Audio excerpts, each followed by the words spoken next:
Hey guys, what's up? Don't worry too much about the fact that your dungeon master is a VTuber.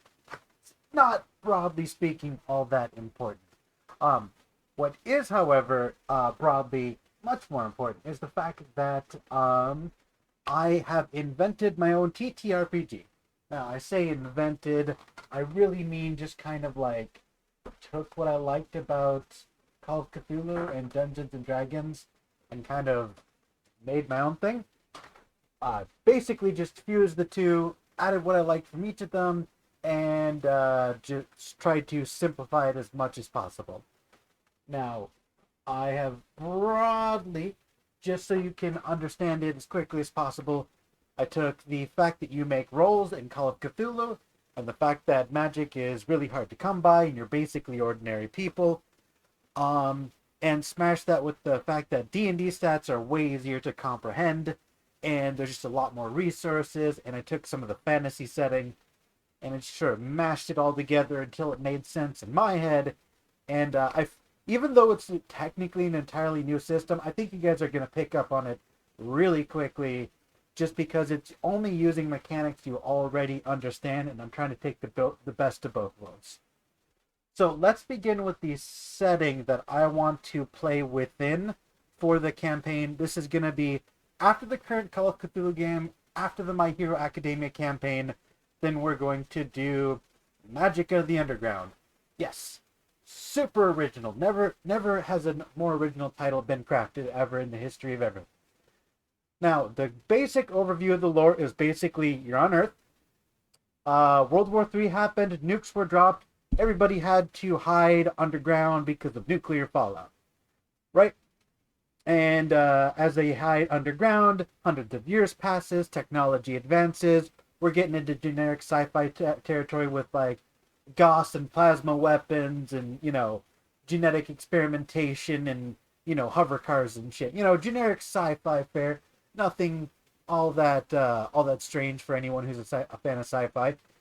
And then, as society is prospering, they dabble in genetic experimentation, and basically a bunch of animalistic enhancements can be yours. You just have to pay a fee. They'll inject a mutagen into your unborn child, and you'll mutate in the womb, come out with like wings and claws and night vision and shit. Cool shit. Then, while they're exploring the underground, as one is wont to do when you live underground and you find a cave system, what do? Spelunker. You go spelunking. Now, they come across this like Bronze Age civilization that looks like it was previously set up underground and later collapsed due to unknown causes. And as they're exploring these ruins, they find a bunch of, archaeological artifacts, except these artifacts are actually magical. And they're like, oh shit, that's cool. And rather doing the capitalist thing and just gather, finders, keepers, losers, weepers, sell it to the highest bidder, everyone goes about their merry way. They decide to go absolutely bananas and start murdering each other over these magical artifacts. And in fact, this like gold rush rat race to who can get to these magical artifacts first becomes so intense it creates a civil war. And now, not only do you have like Gauss weapons and plasma rifles, you've also got people whipping out like generic fantasy weapons, like magic wands, spell scrolls, flaming swords, etc., etc. All the fantasy D&D elements come from these underground ruins of this long dead civilization, and you've kind of got this magic versus sci. You've got this fantasy versus sci-fi, magic versus technology setup. So while the spelunkers who get to the ruins first start blasting away anyone trying to steal their precious magical artifacts, they everyone is raiding these ruins, and they end up awakening this long sleeping evil. And this evil is one, a parasite, two, possibly an alien, and three, extremely magical. And what these parasites do is they latch onto human host, start parasitizing their body, venom style. And to make a long story short, basically think of it kind of like The Thing, where like the true form of these alien parasites, they don't really have a true form. They're just this amorphous, wiggly, gross, moist explosion of body parts when they reveal their air quotes true selves. And I have decided to name these guys, since I don't really like The Thing or imposters or whatever. I decided to go with skulkers. There's probably another fantasy or sci-fi race called skulkers. I don't know. But I was too lazy to check, so that's what we're going with. We're calling them skulkers. So, while they're in the midst of a magic versus science civil war, skulkers attack and start parasitizing people's bodies, and it very quickly shifts to, oh my god, we gotta stop killing each other and kill these skulkers that are parasitizing us. But the thing is, when they invade a host, they take over their mind, and anyone could be a skulker. So it just, the civil war that was already happening kind of becomes like this red scare witch hunt of who is and who isn't a skulker. And if you guess wrong, if you play a really bad round of Among Us, the punishment is you get parasite eggs laid inside of you, and now you're a skulker too. So it's after the apocalypse, there is now a second magical parasite apocalypse. Basically, society collapses twice.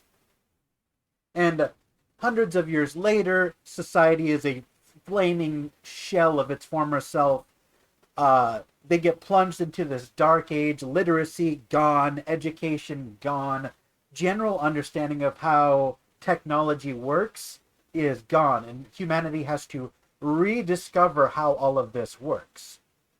And the people who are doing this, who are trying to reforge this old society, is the Enclave. And the Enclave is just this collection of humans who have at least some basic understanding of some of the sci-fi tech and some of the magic, and they're all trying to cooperate and work together, rebuild society, and murder the absolute fuck out of anyone they think is a skulker, and explore the ruins and expand their territory and collect resources left behind. So sort of like a it's a post-apocalypse survival mystery horror is what I'm kind of going for. So that's the setting, and we could do a lot of different campaigns in the same setting, because it's really just, the same post-apocalyptic sci-fi that is all over media, but with the addition of evil magic. So plenty of room for conspiracies and cults and what not and what have you. I've decided that levels will go from 1 through 10, and you're going to have stats, but instead of having strength, dexterity, constitution, intelligence, wisdom, and charisma, I've compressed D&D stats even further to just physicality, mentality, and personality. Your physical, mental, and charismatic qualities. So there are really only 3 stats that you need to keep track of, which I feel makes things a lot easier.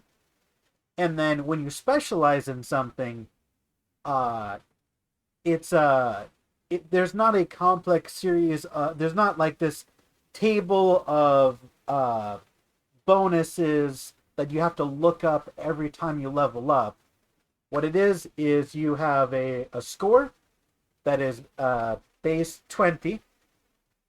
So you have 3 stats that all start at 20. They have a skill floor, and you have 50 points to upgrade those scores, and each of them caps at 70. So you could at level 1 max out your physicality with a score of 70 and leave everything else at 20, maybe even it out, 45, 45, 20, etc., etc. Move those points around as you wish. And the way we're going to roll for skill checks and such is the same way we do in Call of Cthulhu. You roll a D100, and you have to reach your score or lower to succeed on a check. I really like that about Call of Cthulhu, the D100 rolls. I feel like you knowing your exact odds of success ahead of time, rather than me arbitrarily deciding, Is this a DC 12? Is this a DC 22? I'll make it up on the spot arbitrarily, and you have no idea if you succeeded or not. I don't like that. I like the rolling, but I like keeping things simple. So how do you get, what are your proficiencies? Well, the way I'm doing proficiencies is you just, if you're proficient in something, you can subtract a 1d10 advantage die from your roll. And that is at any level. And we're going to do the hard success and the criticals. I'm completely eliminating extreme successes because I feel like, you know, on an extreme success, some of the advantages you get are a little bit weird and make guns super overpowered because you can do max damage of the gun plus an additional 1d10, but that's only on firearms, but impaling weapons, I don't like it. Not a fan. I don't. Just I'm just gonna keep it simple. If you roll under your score, it's a success. Roll under half your score, it's a hard success. And then we're keeping criticals at rolling 1 and 100. I just feel like extreme successes make things more complicated. And the fact that you can roll an extra d10, I don't like that. So we're getting rid of it. So we're only doing 1 through 10, and we're only and we only have 3 stats. What happens when you level up? Well, it gives you 5 additional stat points to spend, which is different from the 10 I usually give you from Call of Cthulhu. The specialties, the ones where you can subtract a d10 advantage die from your roll, you start with 2, and then every time you level up, you get an additional specialty. And I think this is going to be much easier to track than either of the 2 systems, because before it's like, okay, I'll be like, roll investigation, and you have to look at your character sheet for investigation. But this one, it's like, I'm pretty sure you'll be able to memorize 2 stats. You know what I mean? Like in D&D, you've got like a dozen or so different stats, and you have to look up every one because nobody memorizes what they're proficient in. When you only have 2, it's much easier to memorize, and you'll be getting 1 additional each level up, making it much easier to memorize, so you don't have to pause, look at your character sheet, especially in Call of Cthulhu when you've got dozens of skills, and you've got to try and find brawl somewhere between accounting and underwater basket weaving or whatever the hell. It's Call of Cthulhu character sheets are a mess. There's too many skills, so I'm just limiting the amount that you can be proficient in to make your character sheets as small as possible. So at level 1, you're keeping track of your 3 base stats and 2 specialties, so you have to memorize 5 things, and I feel like that's really easy to do. Also, leveling up is going to increase your HP, your magic points. Magic points are similar to spell slots, but instead of having level 1 slot, level 2 slot, level all the way to 9, you just have a pool of mana, and if you have enough mana to cast it, you can cast it. If you don't have enough mana, you can't cast it. Kind of like in Call of Cthulhu. Even though I haven't given you any weapons that work like that, I feel like you get the concept. You're pulling from a pool rather than having select few slots. You start the game with a certain number of weapon proficiencies that is actually decided by your background, which we'll get into later. And every level up, you can get an additional weapon proficiency. Leveling up is also going to increase the maximum number of tech manuals that you can learn and spell tomes that you can learn. And these are basically these tomes. If you've ever played any fantasy game like Skyrim or whatever, you read a tome, you instantly know the spell. And it's kind of the same with technology. If you read a manual, a tech manual, and you memorize it, well, then you know how to operate that piece of equipment, such as a very technically advanced weapon. So, there's a limit on how many you can memorize, and that's going to go up as you level up. And also, some levels are going to be capped. Some spells are going to be capped per level, and certain pieces of technology are going to be too advanced for you until you reach a certain level. So we're doing like that MMO thing where you can get items but not use them right away because you're not strong enough. Um, so uh, now on the character sheet that you have, you are going to see that unlike in D&D Beyond and with Call of Cthulhu, nothing is calculated for you. So you're going to have to do a little bit of math on your own. I'm happy to walk you through it. But here's the basic idea. You So you take your physicality score, uh, you divide that by 5 and add your level. So if you have 20 in physicality, divided by 5, that's 4. You're at level 1, that's plus 1. So your minimum HP is 5. And then if you max out your physicality at 70, like from the gate, that would be 14 plus 1 is 15. So 5 to 15 HP. You can already tell the sort of HP ranges we're going for. There's only going to be 10 levels. So your highest HP is only going to be like 24. Like that's cap. So it's not quite as squishy as you are in Call of Cthulhu, but still pretty squishy. And that is simply untrue. Okay. And then mentality, how many can you memorize? Your mentality divided by 5 plus your level. And magic points, your personality score divided by 5 plus your level. So it's all going to be very, very similar. Like regardless of which stat you choose to dump into, you're going to get an advantage with it. Now the physicality, this is pretty straightforward. It's all your physical stats. Your rather than having strength and dexterity, I'm just having brawling, which includes melee weapons and ranged weapons. And by ranged weapons, I mean like crossbows, short bows, that sort of thing. Firearms are separate. So, and then mentality, this is your education, intelligence, wisdom, all combined into one. And it's also where I'm putting your sanity. And then, nope, that's not true. I doubled it up. So, this is your animal handling, arcana, etc., etc., technology. And you roll technology for quite a bit. This is going to be how you identify different machines, power them on, use them, use your weapons. And then personality isn't just charisma, it's also your magic. I've combined your charisma and your magic power into one, because if you've ever seen any piece of any media ever, people's magic power or ki or chakra or whatever the hell it is always gets stronger when they get emotional. That's just a trope that's in everything, so I decided to make it canon. You are literally more powerful if you're more emotionally if you have a higher level of emotional intelligence or just emotional in general.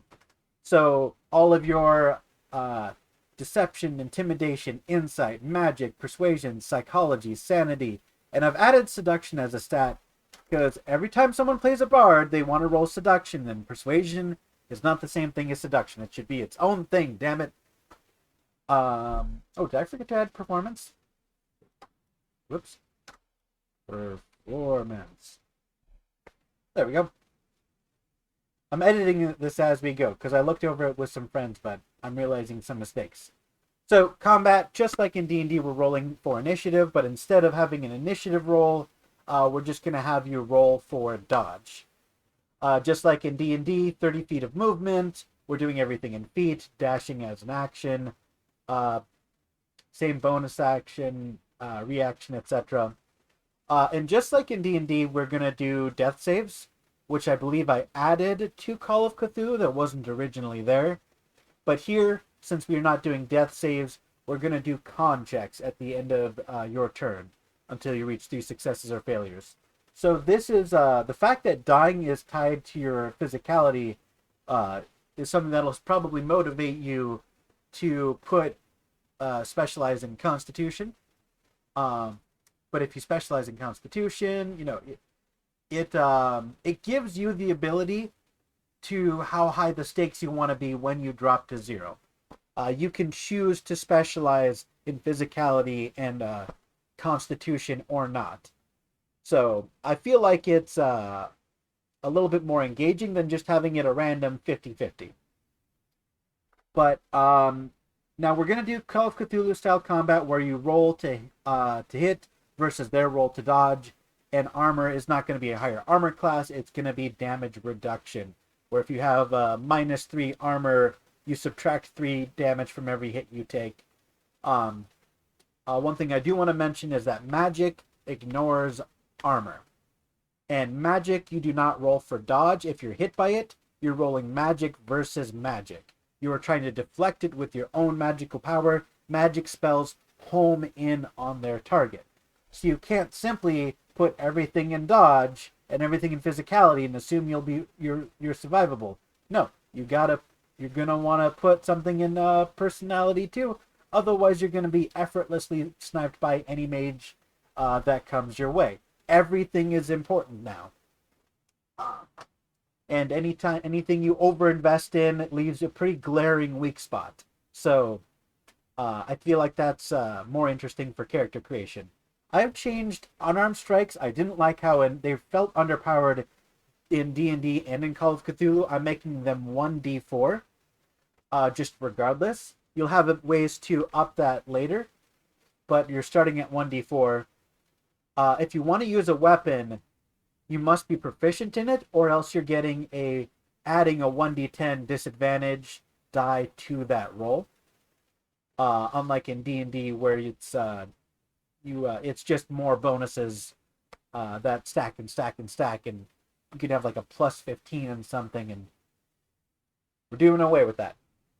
Now, in order to make ranged and melee weapons more interesting and to encourage melee fighting, because ranged weapons are very powerful because they do just as much damage but from farther away. So now this is specifically to encourage melee fighting. You add your 1d4 from your unarmed attacks, from your brawling, to any of your melee weapon attacks. So it's a little bit more of a trade-off instead of it just always being objectively better to fire at range.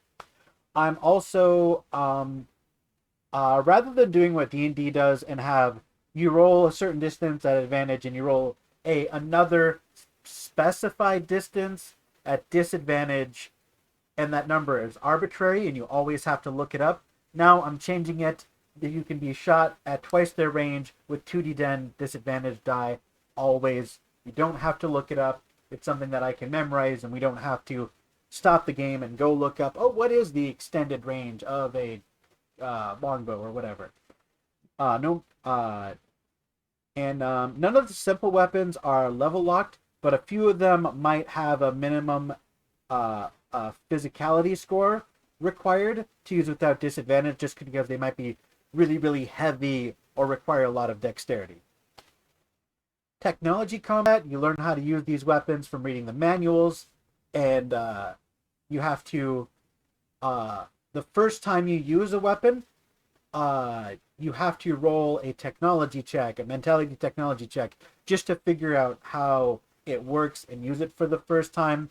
You can't just hop directly onto, some sort of sci-fi vehicle for the very first time that humanity hasn't seen in 300 years and immediately know how it works. You've got to read the manual, make a check to, put what you just read to use, and then you'll be able to use it.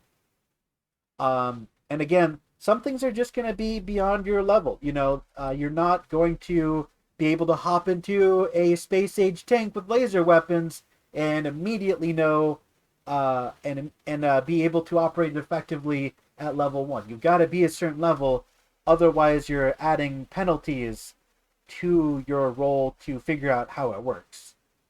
So some things are just going to be beyond your reach. You can't just make one roll and immediately operate a space tank. You got to figure this out. You got to be a certain level of intelligent. And I think I've already gone over magic spell combat.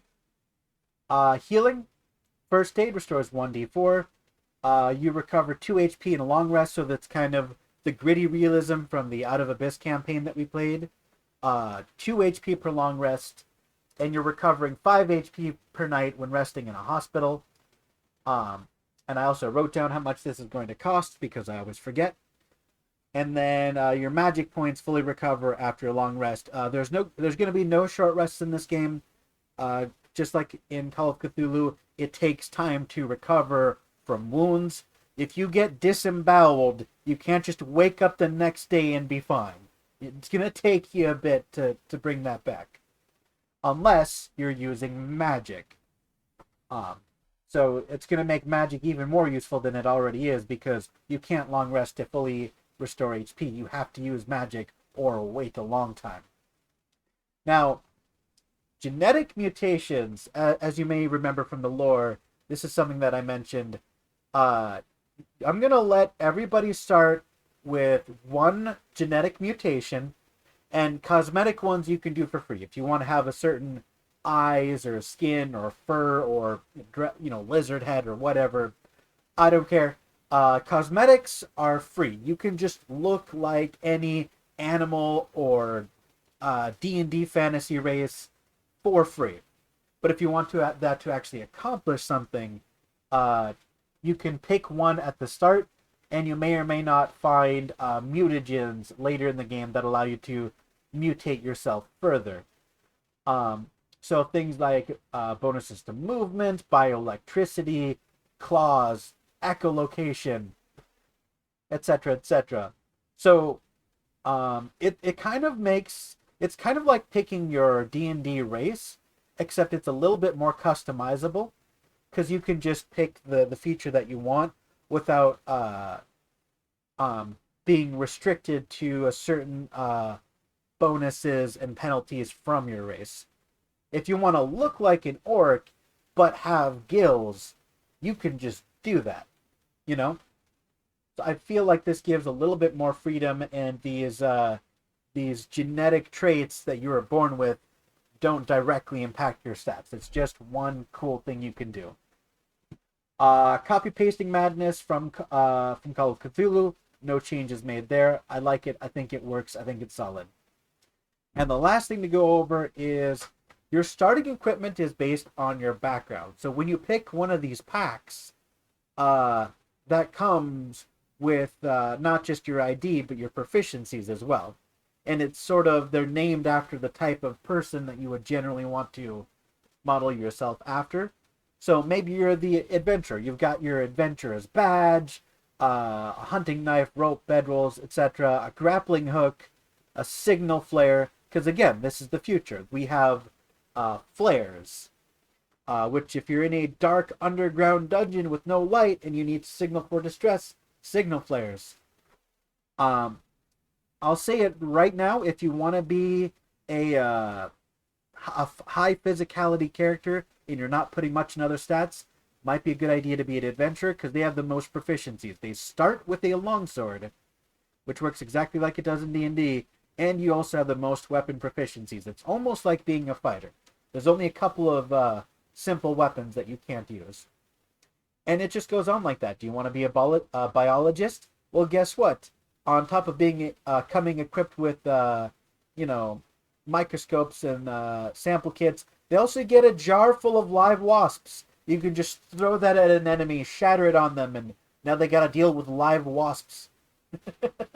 I just think that's fun. Concubine, it was kind of like I was kind of inspired by Kunoichi, or like the how you would like hire a prostitute to go poison, some important political figure. They're kind of built around, seduction, spiking their drink, poisoning them, and leaving, and no one's gonna question you going off to a dark, dingy room with an attractive person at a brothel, and bada boom, bada bing, you've been roofied and poisoned. Hacker, I really laid into the stereotype. You get a beanbag chair, Doritos, instant ramen, energy drinks, absolutely laying into it. I decided to give them a taser because it feels like a sci-fi-ish weapon that a nerd could use. made them proficient with knives and tasers. Hunter's Pack, this is the Ranger. Moving on. Mage, I had a lot of fun with making. Get a bitch and wizard hat, a couple of really mundane magic items like a tent in a can or robes that clean themselves. This is the only background you can get that comes with its own magic tome, except for the Psychologist, which just has a magic spell that can calm emotions. You can be a mechanic, and this is both a repairing electric devices and repairing vehicles. So if you find a vehicle on the road and you want to be able to use it, be a mechanic. And yes, this does require having at least 3 inches of plumber's crack, non-negotiable. There's the medic if you want to be the cleric of the group, your rogue. And if you look over all of these and it just nothing is really speaking to you, you're like, sure, I'd love to have a taser, but I want to have a fishing rod and bait and tackle too. Well, guess what? You can custom make your own background, make your background whatever you want. You can just pick 6 of any of these items and give yourself, you know what? Let's make it 2. 2 weapon proficiencies. So yeah, this you could just pick from this list, see what you like, make your own thing. I have no issues with that. And even though it might feel like I've been talking for half an hour, really that's all there is to it. Everything else is going to be the same sort of lore and adventures we could have in a different game setting. I'm just making a different rule system so it makes more sense to me. Everything's a little bit quicker and more streamlined. So yeah, that's all I got for you. I think I covered everything. If you have questions, message me. Thank you.